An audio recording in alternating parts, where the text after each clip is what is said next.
what kind of data points can you use to build the list?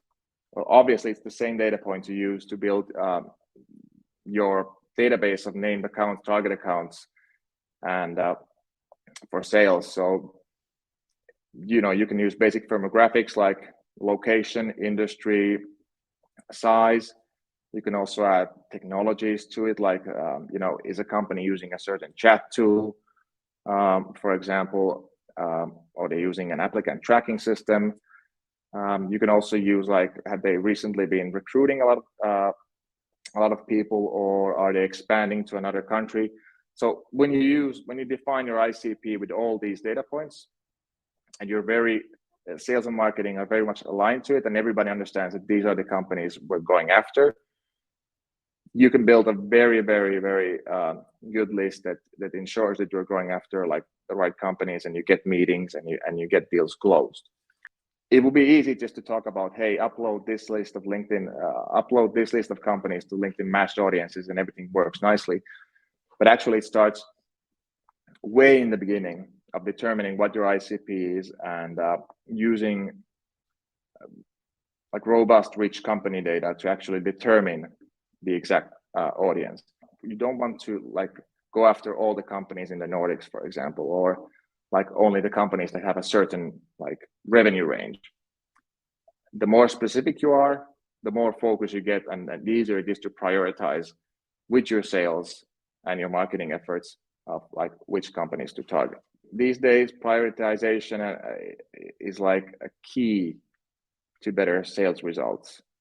I see a lot of these cases when companies have too wide ICPs, and they're going after everyone, but you know, your sales team doesn't even have time to go through all the accounts that have been defined, like if the ICP is too wide. I'd rather have a narrower ICP, really focus on those companies than have it all spread out. If we go back to the practical stuff, let's say you have the data foundation, you've agreed on a tight ICP that the sales team and marketing team are aligned on. You have it in your database or your CRM. You take the list out, and then you upload it to LinkedIn. There's actually 3 important data points you need to include in that list that you upload to LinkedIn to ensure a great match rate, so that LinkedIn finds those companies and finds those people that are included in that list. So when you go to the matched audiences section in LinkedIn, you can download a template. And the template has multiple like columns, but the most important columns are basically company name, company website address, and LinkedIn link. And if you have the LinkedIn link, that ensures a very high match rate. Obviously, you can get that LinkedIn link from when you export a list of companies from Vinyl. But those are the 3 important things to remember. So company name, company website address, and LinkedIn link. If you have those 3 columns filled up, the matched audience match rate will be very high.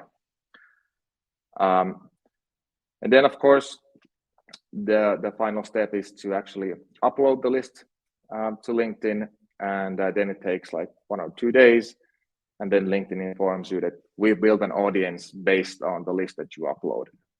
And then you have your ICP list that the sales team is going after, and it's an audience in LinkedIn. After that, when you've determined which companies you go after and you have the audience there, you can determine the personas.